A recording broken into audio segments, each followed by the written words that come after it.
Uh, Good morning mga display for today's vlog guys. So guys, update tayo sa panahon guys, no. So ang bagyo guys patuloy pa rin hanggang ngayon. Sa kagabi pa ito guys ang lakas ng hangin guys at saka may kasamang ulan. At saka hindi lang guys pinasok yung ating bahay ng tubig guys na nagbimas ako kagabi. Kasi nga sobrang lakas ng ulan at hangin. Buti naman walang masirang bukong tubig lang pumasok sa bahay ko. So guys, yung lahat ngayon guys na nasa mababang lugar guys, lalo na yung tabing ilog, siguro alam nyo na yung yung mababaha kayo ay kailangan ng umikas kayo guys sa pumunta na kayo sa mga taas na lugar para malayo, iwas tayo sa mga baha guys. Hindi bali yung gamit na maiwan dyan, basta pamilya, yung ating pamilya safety doon sa safety lugar. Kasi yung mga gamit guys kaya pang bumili niyan, pero kung yung pamilya natin masalanta ng bahay, mahirap yun guys, masakit.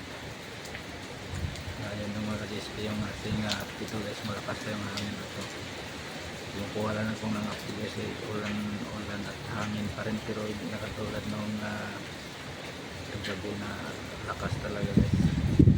Medyo kumalma na yung hangin at ulan guys, pero mayroon pa rin paano malakas yung pabugso-bugso guys, minsan wala, minsan malakas, may kasamang ulan at hangin yung paglakas nila. Yan ang guys, update ngayon sa ibang lugar daw ngayon guys, baana sa dito sa may Batangas ata. Marami akong dyan sa Batangas, mga group ng vlogger, no? Sana hindi kayo nasalanta ng baha dyan. Di baling ulan lang, basta kulang baha, hindi kayo nababaha, okay lang yun.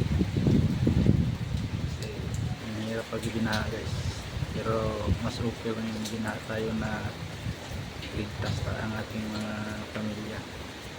Hindi baling tangayin sa bahay yung ating mga gamit, basta huwag lang yung ating mga pamilya. So yun ang pinakamasakit guys, kasi yung mga gamit natin kaya pa natin bumili na. Yun guys, kailangan natin ng